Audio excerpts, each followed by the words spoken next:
Good morning, everyone. I'm meteorologist Kevin Smith here at the National Weather Service in Pocatello. This is your weather hazard briefing for Southeast Idaho for Wednesday, September 18th. We're going to keep things pretty simple this morning. First, the low pressure system that brought us fall yesterday, that kind of dreary, showery, cloudy, much cooler weather that affected most of Southeast Idaho for most of the day. That low pressure system is tracking northeast into Montana, but it's still going to be close enough to our area to bring some shower and thunderstorm activity lingering today. We think generally north and east of a line from about Haley to about Blackfoot over to about Georgetown is going to be kind of the dividing line. If you live north and east of that line, you've got a better chance of seeing a few of these showers or maybe an isolated thunderstorm today. If you live south and west of that line, can't rule out an isolated shower, but you're going to be mostly dry as we go through the course of the day. You're going to be a bit further away from the location of that departing low and just see less influence from it as it continues to track into Montana. May also see some patchy fog. There's a lot of moisture out there from all of the rainfall that we've seen here over the past day or two, and particularly from portions of Craters of the Moon and the Snake Plain up into Clark, Fremont, maybe Teton counties. Seeing the best chance of a little bit of patchy fog out there today. Some of that may linger through the day too, particularly in areas that are seeing persistent shower activity. So kind of a mixed bag today with that system pulling away, but everyone is going to stay nice and cool on the temperature side once again as well. Our second bullet here, potentially good news for some of you out there, depending on what you're looking for in your weather. Thursday through the weekend, continuing to trend drier and slightly warmer. We talked yesterday, we've got several low pressure systems that are going to be moving through the western part of the country, but our models continue to indicate that these systems are not really on a collision course for Southeast Idaho.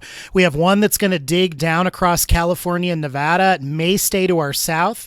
We have another system that may be cutting across far northern Rockies and southern Canada to our north, but right now neither of them look like they're on a great trajectory to give us organized precipitation as we go through the rest of the week. So forecast continues to trend drier and just a bit warmer, with some low 70s returning to the forecast for a few spots here over the next few days.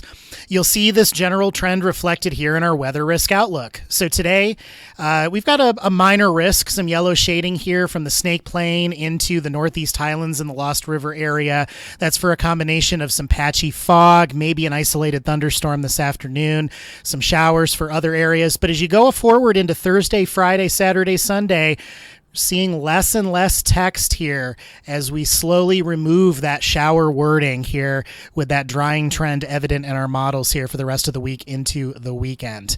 Outside of this, not looking at a lot of wind, not really looking at least a organized frost potential here during the mornings. That's good news. Just not seeing a lot of impactful weather here coming for the next few days, particularly after we clear out the rest of this system here today. No watches, warnings, or advisories currently in effect here across our Southeast Idaho forecast area. Current satellite loop actually showing two of the three low pressure systems that we're talking about. You can see all sorts of cloud cover here up over Montana associated with that low that's starting to pull away from the area. But you can also see some of that cloud cover continuing to intrude into portions of northeastern Idaho here, such as the Island Park region. And again, we're going to continue to see some influence from that today with some showers and isolated thunderstorms. You can also see this flow of moisture here coming in across California. This is the next low pressure system approaching the coast, and this is the one that we think is actually going to stay to our south and affect portions of California, eventually into Nevada here over the next few days, but might be able to hold all of its precipitation and other impacts south of our forecast area.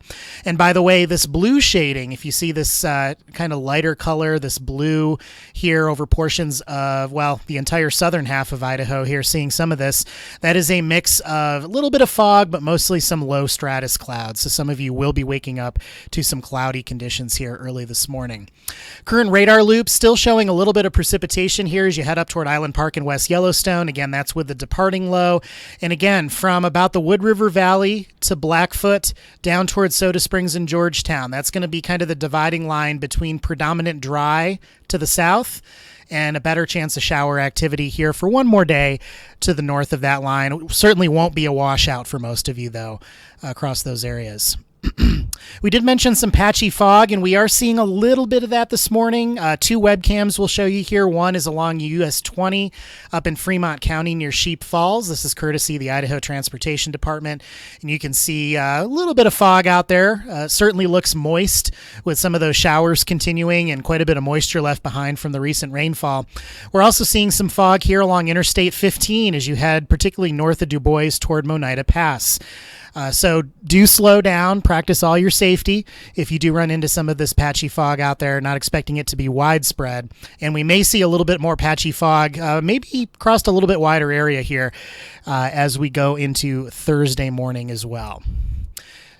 No severe weather expected today, and if we do see a couple thunderstorms, they should be quite isolated. Also not expecting any excessive rainfall or flood problems today. Showers should be fairly light for most areas.